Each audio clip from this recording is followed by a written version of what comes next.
Hello friends, बहुत बहुत स्वागत है आपका लेट्स डू इट पर। तो दोस्तों, पिछले वीडियो में हमने देखा था कि सीटेट में किन टॉपिक से क्वेश्चन पूछे जा रहे हैं। आज हम डायरेक्ट वो क्वेश्चन देखेंगे एज इट इज़ जो पूछे गए हैं अब तक। तो चलिए टाइम वेस्ट ना करते हुए शुरू करते हैं। पहला क्वेश्चन है, ये जो अब शुरुआत में कर रही हूँ, जो 16 दिसंबर की फर्स्ट शिफ्ट थी वहीं से, ठीक है। तो पहला क्वेश्चन जो पूछा गया वो है, वेलक्रो चिपकने वाली वस्तु है, भारत ने इसका आविष्कार किससे प्रेरित होकर किया था? तो इसका करेक्ट आंसर हो जाएगा जॉर्ज मैस्ट्रल। और इनके बारे में थोड़ी सी और बातें जानते हैं। 1948 में इनके साथ क्या हुआ, सन याद रखेंगे। 1948 में ये अपने डॉग के साथ वॉक पर गए, वहाँ इनके कपड़ों से और डॉगी के शरीर से कुछ बीज चिपक गए थे, जिससे जिसके बेस पर इन्होंने खोज की कि ये बीज क्यों चिपके, इनमें ऐसा क्या था, और इसी के आधार पर इन्होंने वेलक्रो का आविष्कार कर दिया, ठीक है। आगे देखते हैं, निम्नलिखित में से कौन सा एक संघ शासित प्रदेश है? तो इसका करेक्ट आंसर हो जाएगा जम्मू कश्मीर, क्योंकि गुजरात, उत्तराखंड और मिजोरम तीनों ही राज्य हैं। अगर टोटल पूछे कितने केंद्र शासित प्रदेश हैं, तो टोटल 8 है। पहले 9 थे लेकिन अब 8 रह गए, इसलिए इसे याद रखना है। आगे बढ़ते हैं। पूछा गया है, किसी पशु के विषय में नीचे दिए गए विवरण को पढ़िए और उस पशु को पहचानिए। यह भालू जैसा दिखता है परंतु भालू नहीं है। यह दिन के लगभग 17 घंटे वृक्षों की शाखाओं से उल्टे लटक कर सोता है। यह जिस वृक्ष पर रहता है उसी की पत्तियां खाता है। यह लगभग 40 वर्षों तक जीवित रहता है। तो इसका करेक्ट आंसर हो जाएगा स्लॉथ। देखिए, एक और चीज आपको याद रखनी है, स्लॉथ प्रत्येक वृक्ष पर 5 वर्ष निवास करता है। तो इस आधार पर हम कह सकते हैं कि वह अपने पूरे जीवन काल में 8 पेड़ बदल लेता है, ठीक है। आगे बढ़ते हैं। पूछा है, एक व्यक्ति का घर बिल्कुल स्कूल के सामने है, लेकिन सड़क निर्माण के कारण बालक स्कूल घूम कर जाता है। पहले वे 100 मीटर उत्तर की ओर, फिर 75 मीटर पश्चिम की ओर जाता है, फिर 100 मीटर दक्षिण की ओर जाता है। तो बताइए उसका घर स्कूल के सापेक्ष किस दिशा में और कितनी दूरी पर था, ठीक है। तो देखिए, इसने क्या बोला, ये मान लेते हैं सामने बोला है ना, ये हो गया इसका घर, ये हो गया स्कूल। ऐसे सामने सिर्फ इमेजिन कर रही हूँ। उसके बाद इसने बोला यहाँ पे सड़क निर्माण का कार्य चल रहा है, इसलिए बालक घूम कर जा रहा है। तो वह पहले, ये इसे हमने माना है घर, ठीक है, ये वाला इसका घर हो गया। तो यहाँ से पहले 100 मीटर उत्तर की ओर चलता है, उत्तर की ओर, ऊपर की ओर हो गया। तो यहाँ से हो गया 100 मीटर, फिर 75 मीटर पश्चिम की ओर, तो ये हो गया 75 मीटर पश्चिम, ऐसे हो जाएगा। फिर कह रहा है कि यहाँ से 100 मीटर दक्षिण की ओर, ये हो गया 100 मीटर दक्षिण की ओर, यहाँ इसका स्कूल है। तो इसके बाद पूछ रहा है, तो बताइए उसका घर स्कूल के सापेक्ष किस दिशा में और कितनी दूर है। देखिए, जब इन दोनों के बीच की दूरी 75 इसने बता रखी है, तो यहाँ की दूरी भी 75 होगी, और ये दूरी कौन सी है, पूर्व। तो हमारा करेक्ट आंसर क्या हो जाएगा, 75 मीटर पूर्व की ओर, ठीक है। आगे बढ़ते हैं। पूछा है, बच्चों के द्वारा सब्जी बाजार से इकट्ठी की गई निम्नलिखित सामग्री में से उन्हें पहचानिए जिनके भीतर बीज पाए जाते हैं। तो देखिए, इतने सारे दिए गए हैं, इसमें से हमें क्या ध्यान रखना है, जितने भी हैं इसमें से आलू में बीज नहीं होते, उसके अलावा प्याज में बीज नहीं होते। तो अब हम इसे ऐसे ही चेक करेंगे, जिसमें आलू और प्याज से काटते जाएंगे, बाकी हमारा करेक्ट आंसर हमारे पास बच जाएगा। पहले में आलू दिया है सो कट हो गया, दूसरे में प्याज दिया है, नहीं हो सकता, लास्ट वाले में आलू प्याज दोनों दे दिए तो कट हो गया। हमारा करेक्ट आंसर क्या हो जाएगा, सी। वैसे भी अगर ना भी पता हो तो देखिए, टमाटर में होते हैं, नाशपाती में होते हैं, चीकू में भी होता है, भिंडी और करेला और खीरा, इन सब में होता है, तो कोई मुश्किल नहीं था इसमें। आगे बढ़ते हैं। पूछा है, निम्नलिखित में से पर्यावरण की 4 प्रमुख थीम है, थीमों को पहचानिए। तो ये तो हम सभी जानते हैं कि कितनी थीम है, टोटल 6 मुख्य थीम है और 4 उप थीम है। अब देखते हैं 6 मुख्य थीम कौन कौन सी है। परिवार व मित्र है, भोजन है, पानी है, यात्रा है, आश्रय है, और लास्ट में जो है वो है जो हम सोचते हैं और करते हैं, ठीक है। और उप थीम 4 है, कौन कौन से हैं इसे भी याद रख सकते हैं। कार्य एवं खेल, संबंध, पेड़ पौधे एवं पशु। दोनों को अच्छे से याद रखिएगा, ठीक है। आगे बढ़ते हैं। अगला क्वेश्चन पूछा है, पृथ्वी गोल है। वास्तव में पृथ्वी पर ऊपर नीचे कुछ नहीं होता, केवल सापेक्ष होता है। हम भारत के लोग किस देश के लोगों के सापेक्ष उल्टे हो सकते हैं? तो देखिए ये क्वेश्चन थोड़ा सा डाउटफुल है। ऐसा क्यों है? क्योंकि कुछ बुक्स में आंसर दिया हुआ है अर्जेंटीना और कुछ में दिया हुआ है अलास्का। तो आपके यहाँ जो भी ऑप्शन में दिया हुआ आप उसे टिक कर दीजिए। ये आगे देखा जाएगा कि सीबीएसई किसे ठीक मानता है, ठीक है। आगे देखते हैं। अगला है, कुडुख किस राज्य के लोगों की भाषा है? तो इसका आंसर हो जाएगा झारखंड। झारखंड के बारे में सीटेट और क्या पूछता है, इसके बारे में एक चैप्टर सूर्यमणि वाला भी है, तो पूछ लेता है सूर्यमणि कहाँ से रिलेटेड है। तो सूर्यमणि झारखंड से रिलेटेड है। वे जंगल की साहसी बेटी है, आदिवासी है, और वो पहली ऐसी उस जनजाति की लड़की है जिसने बीए किया है, और उनका अपना साझा बैंक है, ठीक है, याद रहेगा। आगे बढ़ते हैं, क्वेश्चन नंबर 9 पे आ जाते हैं। प्रत्येक, अच्छा एक और चीज, हाँ यहाँ पे पूछ लेता है कुडुख के बारे में। कुडुख में जंगल को क्या बोलते हैं कुडुख भाषा में? तो इसे तोरांग बोलते हैं, ठीक है। अगला क्वेश्चन, प्रत्येक स्थान के नाम के साथ उस क्षेत्र में बनाए जाने वाले सामान्य घरों के सही विवरणों का मिलान कीजिए। मैचिंग वाला क्वेश्चन है, टाइम कंज्यूमिंग होता है, लेकिन इसे बहुत ध्यान से करना होता है, ठीक है। तो मैं आपको डायरेक्ट बता रही हूँ, मनाली की जगह शिमला बोल दे तब भी एक ही बात है, क्योंकि दोनों हिमाचल से हैं, हिमाचल प्रदेश से हैं। कैसे घर होते हैं? पत्थर या लकड़ी से बने ढालू वाले, तो ये हो जाएगा ए का सेकंड। राजस्थान में कैसे होते हैं? मिट्टी के घर होते हैं, इसमें तो कोई मुश्किल था ही नहीं। उसके अलावा असम में बांस के घर होते हैं, और लद्दाख में पत्थर के बने घर जिनके फर्श पे छतें लकड़ी की बनी होती है, ठीक है। तो इसके आधार पर हमारा करेक्ट ऑप्शन हो जाएगा ए, ठीक है। आगे बढ़ते हैं।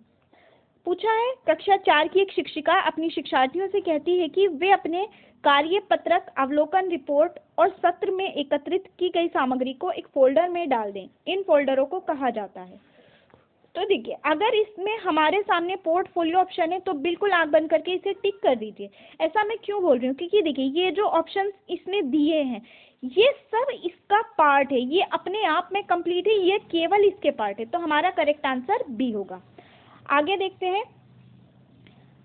प्राथमिक स्तर पर शिक्षार्थियों में मानचित्र बनाने व समझने के लिए निम्नलिखित में से किन कौशलों के विकास की आवश्यकता है? देखिए, स्थानों के सापेक्ष स्थिति की समझ होनी चाहिए, ठीक है, ये भी समझाना जरूरी है। फिर स्थानों के सापेक्ष दूरी व दिशाओं की समझ, बिल्कुल। फिर सी है प्रतीकों व पैमाने की समझ, ये भी जरूरी है।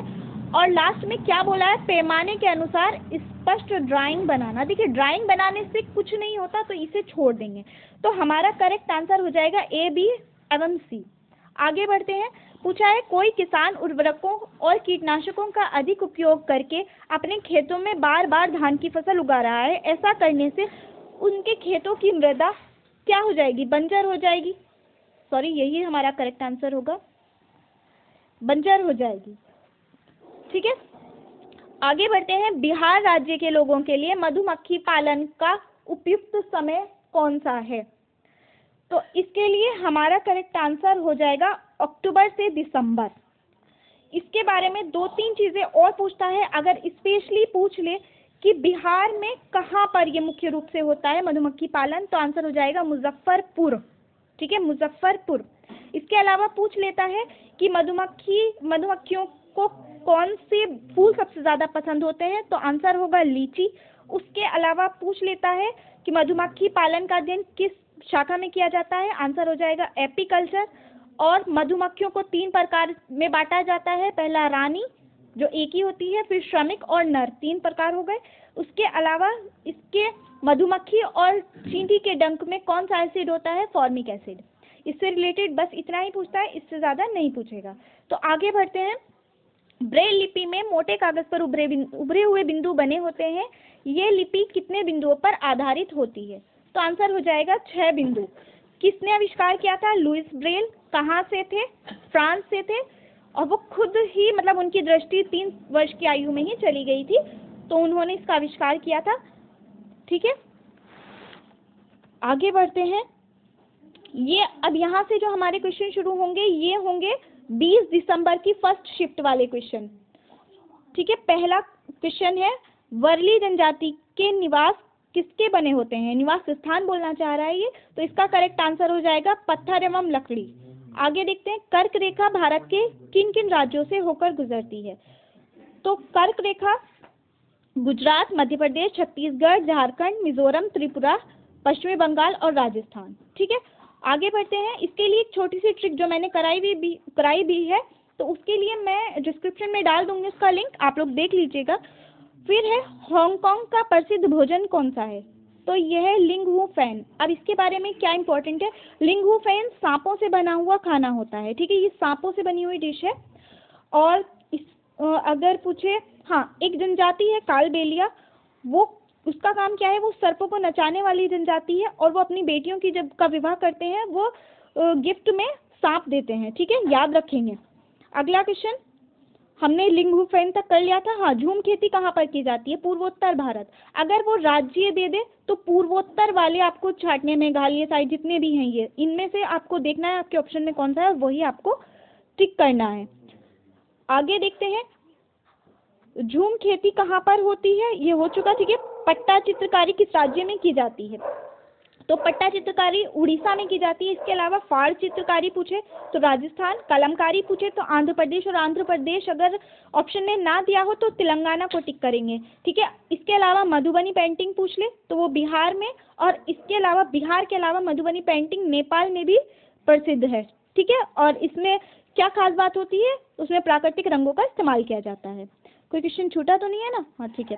आगे देखते हैं, नारियल से बने टेपियोका को किस अन्य नाम से जाना जाता है? तो अन्य नाम है कसावा या कोपका। मधुबनी पेंटिंग किस राज्य के लिए प्रसिद्ध है? बिहार। इसकी इंपॉर्टेंट बातें मैं आपको बता चुकी हूँ। आगे जो क्वेश्चन होंगे वो होंगे 21 दिसंबर की फर्स्ट शिफ्ट वाले। ठीक है, तो इसमें पूछा था, गांधी जी की दांडी यात्रा का शुभारंभ कब हुआ था? तो देखिए, हुआ तो था 1930 में, लेकिन अभी जो क्वेश्चन मतलब पेपर में जो पूछा गया तो उसने 1930 ऑप्शन में नहीं दिया था क्या, 1932। तो अगर आपके ऑप्शन में 1930 है तो उसे टिक कर दीजिए, अगर 1930 नहीं है तो 1932 को टिक कर दीजिए। ठीक है, आगे बढ़ते हैं, गुजरात के निकटवर्ती राज्य कौन कौन से हैं? तो आंसर होगा राजस्थान, महाराष्ट्र व मध्य प्रदेश। आपको पूरा मैप, सिर्फ यही राज्य नहीं, पूरा मैप अच्छे से याद होना चाहिए, कौन सा राज्य कहाँ है, किसके पड़ोसी राज्य कौन से हैं। ठीक है, आगे देखते हैं, मनुष्य की तरह, ये पूछना चाह रहा है कि किसकी आंखें मनुष्य की तरह होती हैं? तो आंसर हो जाएगा उल्लू। फिर है, नीचे दिए गए खाद्य पदार्थों में से किस समुच्चय में लौह तत्व प्रचुर मात्रा में होता है? आंवला, हरी सब्जियां व गुड़। ठीक है, तीनों में होता है। उसके बाद 28 पर आ जाते हैं, घटपर्णी पौधा भारत में कहाँ पाया जाता है? मेघालय में। एक और चीज, घटपर्णी पौधा क्या है? ये मांसाहारी बोल सकते हैं एक तरह से, कीटों को, छोटे छोटे जानवर जो होते हैं वो उन्हें खा जाते हैं। इस तरह के अन्य एग्जाम्पल्स जो हैं उनमें एक है यूट्रिकुलेरिया, ड्रोसेरा भी बहुत इंपॉर्टेंट है। ठीक है, ये मेघालय में पाया जाता है, ये हम समझ चुके हैं। आगे देखते हैं, लिखने में अक्षमता क्या कहलाती है? डिस्ग्राफिया कहलाती है। ठीक है, ये 3-4 प्रकार के होते हैं, चारों आप अच्छे से देख के जाएंगे। ठीक है, डिसकैलकुलिया पूछ लेता है, वो गणना से संबंधित है, मतलब मैथ की कैलकुलेशन से संबंधित है। और डिसलेक्सिया पूछ लेता है तो वो पढ़ने से संबंधित है। आगे देखते हैं, कहाँ तक आगे, डिस्ग्राफिया तक हो चुका। माउंट एवरेस्ट को नेपाल में किस अन्य नाम से जाना जाता है? तो आंसर हो जाएगा सागर माथा। ठीक है, इसके बाद रेगिस्तानी ओक पेड़ कहाँ पाया जाता है? तो ये देखिए, ये पाया जाता है ऑस्ट्रेलिया में। और इसके बारे में क्या इंपॉर्टेंट बात है, देखिए, जैसे ये रेगिस्तानी ओक है तो ये जितना ऊपर होगा उससे 30 गुना ज़्यादा ज़मीन के अंदर वाली साइड होगा। ठीक है, 30 गुना ज़्यादा। और तो इसकी टोटल जो एवरेज लंबाई है वो 10 से 12 फीट होती है। और इसमें से पानी निकाल कर इस्तेमाल किया जाता है, ऑस्ट्रेलिया में मुख्य रूप से पाया जाता है। ठीक है, इसके अलावा पूछा, ये अब जो नेक्स्ट क्वेश्चन शुरू होंगे ये 22 दिसंबर से हैं। नीचे दिए गए जीवों के समूह में से किसकी दृष्टि मनुष्य की तुलना में 4 गुना अधिक होती है? तो चील, बाज और गिद्ध, इन तीनों की होती है। ठीक है, घाना नेशनल पार्क किस राज्य में है? राजस्थान में है। और किसके लिए प्रमुख है? साइबेरियन पक्षी के लिए। आगे देखते हैं, हमारे देश के लगभग सभी भागों में खाना पकाने में मिर्च का उपयोग किया जाता है। हमारे देश में मिर्च को लाने वाले व्यवसायी आए थे कहाँ से? दक्षिणी अमेरिका से आए थे। इसके अलावा अगर भिंडी को पूछ ले तो भिंडी अफ्रीका से आई थी, ठीक है। फिर कक्षा 1 व 2 में पर्यावरण अध्ययन पढ़ाया जाता है भाषा व गणित के माध्यम से, क्योंकि देखिए क्लास 1 और 2 में कोई पर्यावरण अध्ययन के नाम से अलग से बुक नहीं होती है, इसमें इसी के द्वारा पढ़ाया जाता है। आगे देखते हैं, अल-बरूनी किस देश से भारत आया था? उज्बेकिस्तान से आया था, ठीक है। और इसने क्या किया था? भारत के इतिहास के बारे में बताया था। इसने क्या बताया था कि भारत के लोग कुएं बनाने में माहिर हैं और उनमें चढ़ने और उतरने के लिए अलग अलग सीढ़ियाँ होती हैं। फिर लड़कियां घर के काम करने जैसे पोछा लगाना, बर्तन साफ करने, झाड़ू लगाना आदि के लिए होती हैं, जबकि लड़के, सॉरी ये गलत टाइपिंग हो गया, लड़के बाहर के कार्यों के लिए होते हैं। ये दर्शाता है, किस चीज़ को दर्शाता है? ये लैंगिक रूढ़िवादिता को दर्शाता है, ठीक है। अब जो क्वेश्चन होंगे ये 23 दिसंबर वाले हैं। पूछ रहा है बाला का पूरा नाम क्या है? तो इसका पूरा नाम है बिल्डिंग एज लर्निंग एड, ठीक है। फिर है झारखंड की मुख्य फसल कौन सी है? चावल है। जिम कार्बेट राष्ट्रीय उद्यान किस राज्य में है? उत्तराखंड। इसकी स्थापना पूछ लेता है कभी कभी 1935 में। पुराना नाम हेली नेशनल पार्क, ठीक है। नेक्स्ट देखते हैं, भारत में टमाटर किस देश से आए थे? दक्षिणी अमेरिका। और फिर है कर्नाटक राज्य में मिट्टी को खोदकर नम बनाने वाले वे औजारों को क्या कहते हैं? तो इसे कहते हैं खुरपी। फिर हाँ एक क्वेश्चन और है, हाँ इसने पूछा था निम्नलिखित में से कौन सा सही है, तो मैंने करेक्ट आंसर ही यहाँ पर लिखा है केरल। वहाँ पर क्या खाया जाता है? केले के फूलों की सब्जी। फिर लद्दाख किस तरह का इलाका है? अच्छा लद्दाख की जगह जम्मू कश्मीर पूछ ले तो भी यही आंसर होगा, उबड़ खाबड़ रास्ते व पहाड़ी इलाके। अच्छा यहाँ पे एक क्वेश्चन मिस हो गया, उसमें पूछा गया था कि सबसे ज्यादा तेज सूंघने की शक्ति किसकी होती है? शक्ति या क्षमता कुछ भी बोल सकते हैं, तो वो होती है चूहे की, ठीक है। देखने की और सुनने की क्षमता कम होती है, लेकिन सूंघने की सबसे ज्यादा इसी की होती है। अगला क्वेश्चन है, लद्दाख वाला हो चुका, उबड़ खाबड़ रास्ते होते हैं, पहाड़ी इलाका होता है। पोचमपल्ली व कलमकारी साड़ियाँ किस राज्य में देखने को मिलती है? तो इसका आंसर हो जाएगा आंध्र प्रदेश। आंध्र प्रदेश ऑप्शन में ना हो तो तेलंगाना हो, तो तेलंगाना को भी टिक कर सकते हैं। फिर है अरब सागर से लगने वाले राज्य कौन कौन से हैं? गुजरात, महाराष्ट्र, गोवा, कर्नाटक, केरल व तमिलनाडु, ठीक है। फिर पूछ रहा है बंगाल की खाड़ी से लगने वाले राज्य कौन कौन से हैं? तो इसका आंसर हो जाएगा आंध्र प्रदेश, उड़ीसा व पश्चिमी बंगाल। अब आगे जो क्वेश्चन होंगे वो 24 दिसंबर वाले होंगे। इत्र के लिए निम्नलिखित में से कौन सा राज्य प्रसिद्ध है? उत्तर प्रदेश, कन्नौज। अच्छा अगर ताला पूछ ले तो अलीगढ़, उसके अलावा सुरमा पूछ ले बरेली, और माचिस की तीली पूछ ले तो भी बरेली, ठीक है। फिर पूछा गया है पूर्णिमा के दिन कौन कौन से त्योहार मनाए जाते हैं? तो आंसर होगा होली, रक्षाबंधन, गुरु नानक जयंती। अगला क्वेश्चन है, निम्नलिखित में से किसके सुनने की शक्ति सबसे अपनी तीक्ष्ण होती है और ये वायु के पत्तों के हिलने की ध्वनि व घास पर किसी जानवर के चलने की ध्वनि में भी अंतर कर सकता है? पूछना चाह रहा है कि किसकी इतनी तेज होती है कि वो पत्तों की हिलने की, ये कैसे, मतलब वो ये भी अंतर कर सकता है, ये किसी जानवर के चलने की आवाज़ है या पत्तों के हिलने की आवाज़ है? तो इसका करेक्ट आंसर हो जाएगा बाघ। अगला है वह कौन सा कीट है जो अपनी माता को कई किलोमीटर दूर से उसकी गंध से पहचान लेता है? तो आंसर होगा रेशम का कीड़ा, ठीक है। और हमारा लास्ट क्वेश्चन है, टिन खेती में टिन का प्रयोग क्यों किया जाता है? तो बीज को मापने के लिए। तो ये सारे क्वेश्चन अब तक हम कर चुके हैं, आपको इन्हें अच्छे से करके जाना है। तो बस आज की वीडियो में इतना ही, मिलते हैं अगली वीडियो में नए टॉपिक के साथ। तब तक के लिए अच्छे से पढ़ते रहिए। आप सबके पेपर के लिए बेस्ट ऑफ लक, ठीक है। बहुत बहुत ख्याल रखिए और मिलते हैं अगली वीडियो में। Thank you so much.